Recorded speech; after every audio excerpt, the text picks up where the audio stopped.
नेता कैसा है? राहुल गांधी जैसा है। राहुल गांधी संघर्ष करो, हम तुम्हारे साथ हैं। राहुल गांधी संघर्ष करो, हम तुम्हारे साथ हैं।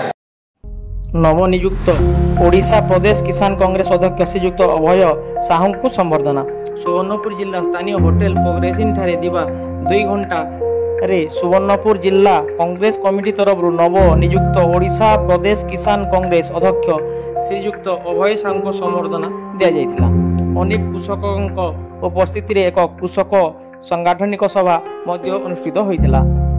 किपरि कृषक आगको ठीक समय रे धान बिक्री सांगको धान सठिक सहायक मूल्य पाइबे से विषय श्री साहू अभिमत रखिथिले। चाषी धान बिक्री पर किपरि तार प्राप्य सठिक समय रे पाई पारिबो से नै मध्य सभारे आलोचना होइथिला।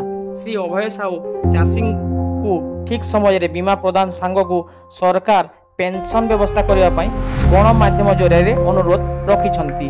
श्री पात्र बहु संख्या रे योगदान करिथिबा चाषी और कर्मी को उद्बोधन देवा सह 1 वर्ष भितर संगठन को सुदृढ़ करने को कही।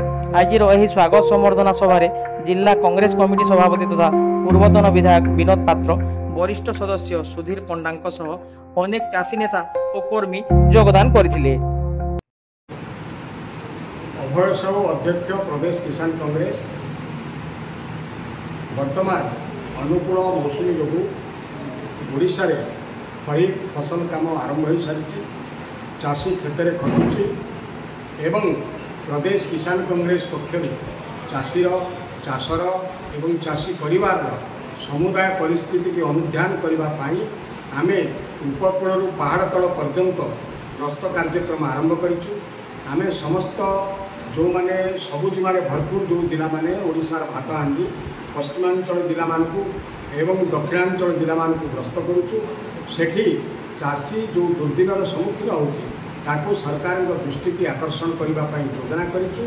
आम कहवाक चाहूँ जो चाषी चषा लक्षे जीव पोषा चाषी बंचिले देश बंचब। चाषी वर्ष को 7 मास 8 मास मेहनत कर जो फसल उत्पादन करुँ सरकार ताकू ग्यारंटी दिंतु चाषी की सीधा सड़क चाषीर बड़का फसल किणु कौन मध्यवर्तीकालीन व्यवस्थार शिकार चाषी न हो। नंबर 1। नंबर 2 हूँ चाषी खाली फसल बीमा पाइले यथेष्ट होना। फसल बीमा ठीक भाव में मिलूना ताकू ठीक भाव में मिलवा सहित चाषी जो परिवार रही पिला कबिला रही समस्ते चाष सहित संपृक्त तांकर समस्त स्वास्थ्य बीमा करा जाऊ। फसल बीमा स्वास्थ्य बीमा चाषी परा सम्मानजनक भाव में बंचू तार सामाजिक ग्यारंटी रहू। नंबर 2। नंबर 3 सबू वर्गर लोके जदि भत्ता पाँच स्वाधीन सरकार रे ताले प्रथम श्रेणी चाषी श्रेणी किसान श्रेणी जे भत्ता पाइबार हकदार 55 वर्ष जो ऊर्ध्व चाषी अच्छी ताको भत्ता दि जाऊ 10,000 टंका भत्ता। 10,000 टंका भत्ता दे सरकार स्वतंत्र चाषी भत्ता आईन प्रणयन करंतु ताहले चाषी अवशिष्ट जीवन मेहनत करी अवशिष्ट जीवन बंचापी तार सामाजिक ग्यारंटी रहिबो। यही 3टा प्रमुख प्रधान देशप्रेमी मुदा को प्रसंग को नहीं अमल पूर्व नवेम्बर डिसेम्बर मसरे अक्टोबर नवेम्बर मसरे प्रदेश किसान कांग्रेस आंदोलन को ओह्लैब एवं से आंदोलन ओडिशार भातहांडी बरगढ़ आरंभ हो।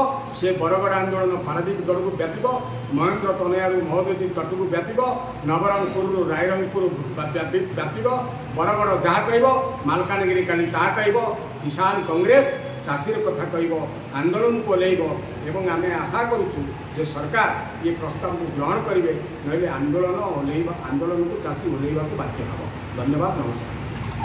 आम नवनियुक्त अध्यक्ष राज्य किसान कांग्रेस श्रीयुक्त अभय साहू आज आम सुवर्णपुर जिला गस्तर आसीथिले एवं तांकर गस्तरे से आमर चाषी मान को पुंखानुपुंख भाव में समस्या शुणिबार सांगे सांगे आगामी दिन में आमर कृषक संगठन मानक किभली भाव में मजबूत करा एवं आमर कृषक संगठन माध्यम रे कांग्रेस दल को किभली भाव में मजबूत करा आमर गाँ ठारू आरंभ करी जिला पर्यंत कमिटी गठन करी आगामी दिन में कांग्रेस दल को आम मजबूत करूँ एवं आमर चाषी मान को तांकर अधिकार पाई कांग्रेस दल आगामी दिन में लड़ाई करिवो एवं चाषी मानकर जेते दिन पर्यंत उन्नति न होती सेते दिन पर्यंत आमर देशर उन्नति हो पार नहीं ए लक्ष्य नहीं आज राहुल गांधी भक्त दास आमर अभय साहू जी एवं आम समस्ते मिलित भाव में ओडिशा रे कृषक संगठन को मजबूत करूँ।